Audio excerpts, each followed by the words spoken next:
चलिए तो नेक्स्ट हम करते हैं second question of dividend policy BCom third. Second question जिसको हम पहले अंडरस्टैंड करते हैं। Sahu and company earns ₹6 per share having capitalisation rate of 10% and has a return on investment at the rate of 20%. According to Walter's model, what should be the price per share at 30% dividend payout ratio? Is this optimum payout ratio as per Walter? हमें यहाँ भी calculate करना है price per share.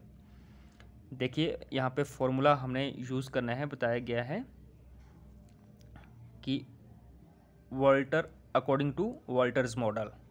तो इसके लिए हमारे पास जो फॉर्मूला होता है वो यहाँ पे लिखा गया है। पहले हम फॉर्मूले को ही अंडरस्टैंड करते हैं। फॉर्मूला है Walter's formula is equal to D plus R bracket E minus D divided by K E whole divided by K ई। अगर हम इसको सॉल्व करें तो हमारे पास ये फॉर्मूला बनता है डी डिवाइडेड बाई के ई, क्योंकि ये जो के ई हमने डिवाइड किया था वो होल डिवाइडेड बाई था, तो डी के नीचे भी के ई होगा, साथ में R bracket E minus D divided by K E and whole divided by K E. अब हम यहाँ पे इनकी फुल फॉर्म्स देखते हैं होते क्या हैं। P stands for price per share, that means market price per share जो हमें कैलकुलेट करना होता है। डी फॉर्मूले में डी आप देख रहे हैं, डी है जिसका फुल फॉर्म है डिविडेंड पर शेयर। आर भी फॉर्मूले में है इंटरनल रेट ऑफ रिटर्न या rate of return. E earning per share. D given है डिविडेंड पर शेयर।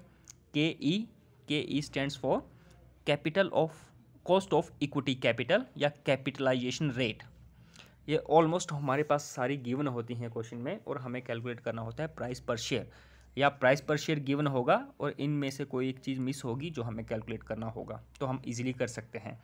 पर सेकंड क्वेश्चन जो हमारे पास है इसमें पूछा गया है but should be the price per share. हमारे पास प्राइस पर शेयर क्या होगा, तो यही हमें कैलकुलेट करना है। तो हम देखते हैं, इसको सॉल्व करते हैं। फॉर्मूला हमने यहाँ पे लिख लिया है और फॉर्मूले के अकॉर्डिंग क्वेश्चन के अकॉर्डिंग हम देखते हैं हमारे पास क्वेश्चन में क्या क्या गिवन है। तो यहाँ पे लिखा गया है given E earning per share, यहाँ पे लिखा था ₹6, तो अर्निंग आपको गिवन है ₹6 K E means cost of capital capitalisation rate, जो हमारे पास गिवन है यहाँ पे कैपिटलाइजेशन रेट 10% गिवन थी। आर रेट ऑफ रिटर्न, ये है return on investment at the rate of 20%, rate of return 20%। Dividend pay out ratio बताई गई है D 30% dividend pay out ratio बताई गई है। तो डिविडेंड कितना मिलेगा, अर्निंग हमारी ₹6 थी, तो ₹6 का 30%, ये हमने सॉल्व कर लिया है 1.8। ये हमारे पास डिविडेंड आएगा, ₹6 की अर्निंग पे ₹1.8 डिविडेंड होगा हमारा। अब हमारे पास ऑलमोस्ट सारी वैल्यूज़ आ चुकी हैं, हम फॉर्मूले में पुट करेंगे और इसको सॉल्व करेंगे। Then P is equal to formula था D divided by K E. D हमारे पास है 1.8 डिवाइडेड बाई के ई हमारे 10% है, तो हम इसको लिख सकते हैं 0.10 या 0.10 प्लस आर गिवन है, आर गिवन था हमारे पास 20%, जिसको हम लिख सकते हैं 0.20 ब्रैकेट शुरू ब्रैकेट ई हमारे पास गिवन था अर्निंग, ये हमारे पास गिवन था अर्निंग ₹6 हमने लिख लिया यहाँ पे, माइनस डी हम कैलकुलेट कर चुके हैं, ये आ गया 1.8 डिवाइडेड बाई के ई हमारे पास गिवन है 10%, तो हमने लिख लिया इसको 0.10 and whole divided by K ई, जिसको भी हमने लिख लिया 0.10। और इस इक्वेशन को सॉल्व करते हैं। 1.8 डिवाइडेड बाई 110 को सॉल्व करके 18 आता है हमारे पास, प्लस 0.20 इंडिपेंडेंट है अपने आप में, ब्रैकेट सॉल्व करते हैं हम 6 माइनस 18 जिसकी वैल्यू आती है 4.2 and divided by 0.10 whole divided by 0.10। आगे इसको फर्दर सॉल्व करते हैं।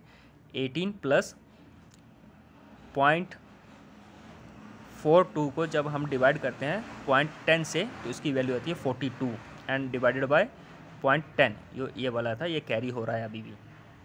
नेक्स्ट इसको हम सोल्व करते हैं 18 प्लस इसको सोल्व करके आता है हमारा 0.20 को मल्टीप्लाई करेंगे 42 से, तो हमारे पास वैल्यू आती है 8.4 एंड डिवाइड बाय 0.10 जो कैरी हो रहा है अभी तक यहाँ से।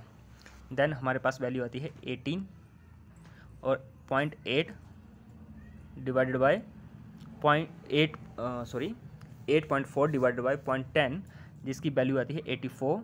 देन हमारे पास 18 प्लस 84 इजकल टू 102, तो हमारा आंसर है इसमें 102 price per share.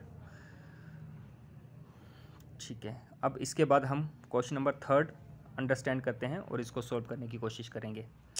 So there is given X company earns ₹5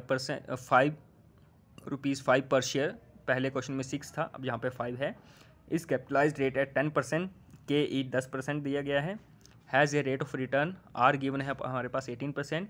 according to Walter's model, इसी फॉर्मूले से हमने इसको सॉल्व करना है। और dividend pay out ratio given है 25% और कैलकुलेट करना है price per share. Similar formula हमने लिखा है यहाँ पे, ये लिख दिया है फार्मूला। और गिवन है हमारे पास ई गिवन इज ₹5, के ई कैपिटलाइजेशन रेट गिवन है हमारे पास 10%, ये वाला। देन आर गिवन है 18%, रेट ऑफ रिटर्न गिवन है 18%, हमने लिख लिया। डिविडेंड पे आउट रेशियो 25%, और ये अर्निंग हमारी 5 रुपये है, जिसका 25% होता है 1.25, हमें डिविडेंड मिलेगा 1.25। वैल्यूज़ हमारे पास आ चुकी हैं। फॉर्मूले के अकॉर्डिंग हम इन वैल्यूज़ को यहाँ पे पुट करते हैं। Then P is equal to D divided by K E. D हमारे पास आ गया था 1.25 और के ई ये गिवन था 10%, तो हम इसको लिख सकते हैं 0.10। नेक्स्ट था प्लस हमने लिख लिया। आर हमारे पास गिवन है 18%, हमने लिख लिया यहाँ पे 0.18।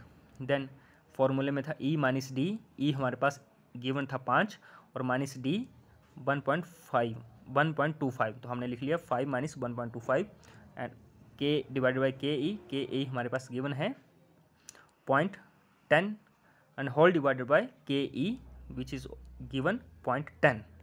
अब इसको सॉल्व करते हैं इक्वेशन को। इस इक्वेशन को सॉल्व करके हमारे पास वैल्यू आती है 12.5 प्लस 18 इंडिपेंडेंट है। इसको सॉल्व करके हमारे पास 5 में से 1.25 माइनस किया तो 3.75 आता है, डिवाइडेड बाय 0.1 डिवाइडेड बाय 0.10। आगे इसको सॉल्व करते हैं। P इजिकल टू 12.5 ये कैरी हो रहा है, प्लस 0.18 ये भी कैरी हो रहा है। इस इक्वेशन को सॉल्व करके हमारे पास आती है value 37.5 and whole divided by 0.10। Further इसको सॉल्व करते हैं। 12.5 प्लस 0.18 को मल्टीप्लाई करेंगे 37.5 से, तो वैल्यू आती है हमारे पास 6.75 और नीचे डिवाइड था 0.10। 0.10 को डिवाइड कर देंगे 6.75 से, तो हमारे पास वैल्यू आती है 67.5 और ये 12.5 कैरी हो रहा था, प्लस करके हमारे पास आंसर आता है 80। तो market price per share is equal to 80 rupees. ये भी हमने थर्ड क्वेश्चन भी यहाँ पे सॉल्व कर लिया है। इजी हैं, आपने इजीली इनको अंडरस्टैंड करना है। Thank you.